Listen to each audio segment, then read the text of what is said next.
Македонскиот паничар е куќа на светлината. Неговиот видар темперамент може да се спореди со несебичноста на сонцето и неговата светлина.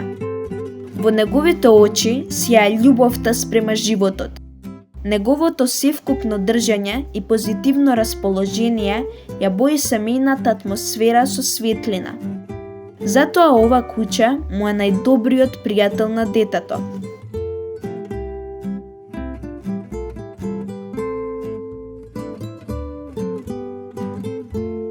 Сончева светлина. Деца. Македонски паничар. Пејсаж врз уметничката слика на ѕидот на еден дом. Домот на животот. Ако на сето тоа му се додаде амбиентот на среќата преку детската насмевка, тогаш е сосем јасно дека еден таков ден спаѓа меѓу најубавите денови во животот. Задоволно и среќно дете. Воедно значи и задоволен родител. Но која е причината за една ваква убава атмосфера? Се разбира, причинителот за ваквиот амбиент е македонскиот паничар.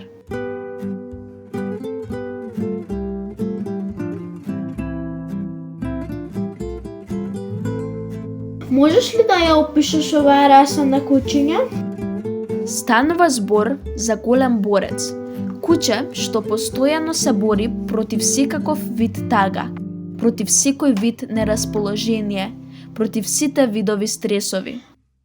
А на кој начин се бори против тие непријатели? Кога ќе забележи тага на лицето на едно дете или врз лицето на родителите, бабите и дадовците, тогаш му пристапува на тажното лице и го расположува со весел контакт. Ја ниша опашката, ја лиже раката на детенцето, му го бакнува лицето, трча весело наоколу, подскокнува како да игра на музика. За кратко време, по веселото однесување на македонскиот паничар, тажното лице наеднаш се развеселува, зашто сватило дека среќата е најубавото чувство. А од каде потекнува зборот среќа? Зборот среќа потекнува од зборот среќавање. Еве, во овој случај, кога има средба или среќавање меѓу куќето и детето, во истиот момент настапува среќата. Зошто македонскиот паничар сака луѓето да бидат среќни?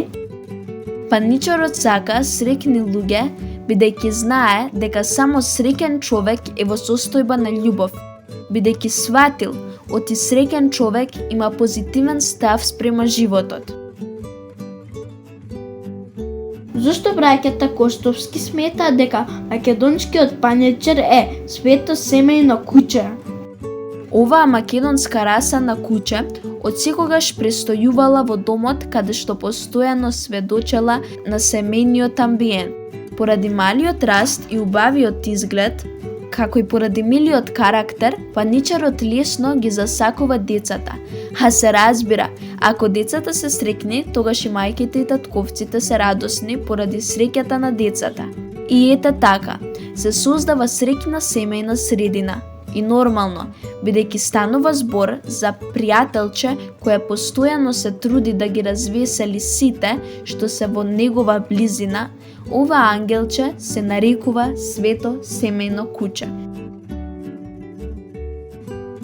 Колку време ова македонско куче живее на адресата на која живее македонецот? Македонскиот паничар уште од времето на неолитот престојувал во домовите на луѓето од овој простор. За тоа сведочат неолитските археолошки наоѓалишта. Представен е им на македонските антички монети и надгробни споменици. Од 20-тиот век има фотографии на кои се забележува оваа македонска раса на куче. Денешниот изглед на македонскиот паничар е многу сличен на изгледот на кучето од фотографиите од пред повеќе од 100 години. Обликот на главата, должината и височината на телото. носењето на опашката, до некаде и боите. Сето тоа е мошне слично со истото куќе од 20 век. Еве, и ова куќе што го гледаме на изложбите е идентично со онан од фотографиите. Денес, одгледувачите на македонскиот паничар и основачите на расата преку селекција го враќаат првобитниот изглед на ова куќе, облагодарувајќи го со дополнителни квалитети во поглед на изгледот. Што би кажал македонскиот паничар денес на членовите на едно семејство? Да знаеше да зборува, македонскиот паничар ќе им го кажеше следново на членовите на едно семејство. Бидете емпатични, сакајте се меѓу себе, помагајте си, грижете се еден за друг. Тоа го соопштува веќе илјадници години. Луѓето го разбираат тој негов говор со очите и постапуваат според неговите препораки. Сите оние што се уште не ја сватиле таа порака, треба да знаат дека среќните луѓе имаат душевен мир. Така што таа состојба се пренесува врз телесното здравје. Ете затоа треба секое семејство да чува по еден ваков среќко.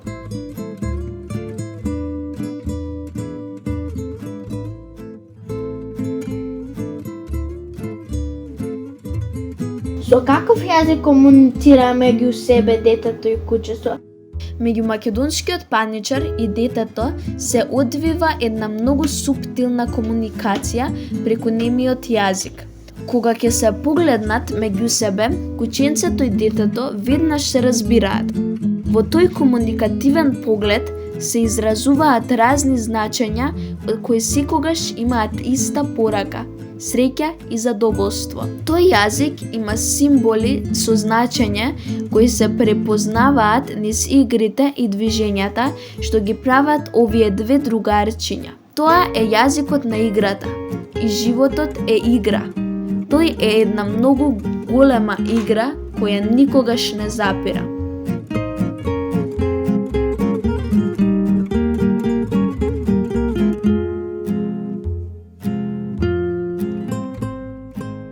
Истражувањата покажуваат дека животните, особено кучињата, имаат позитивно влијание врз детето.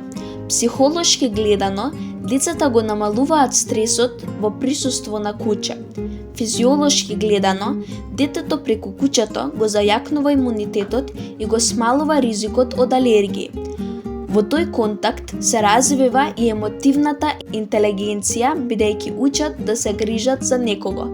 Стануваат одговорни и научуваат да ги почитуваат другите околу себе. Тоа дружење им помага на децата да се социализираат, односно да сватат дека не се сами на овој свет.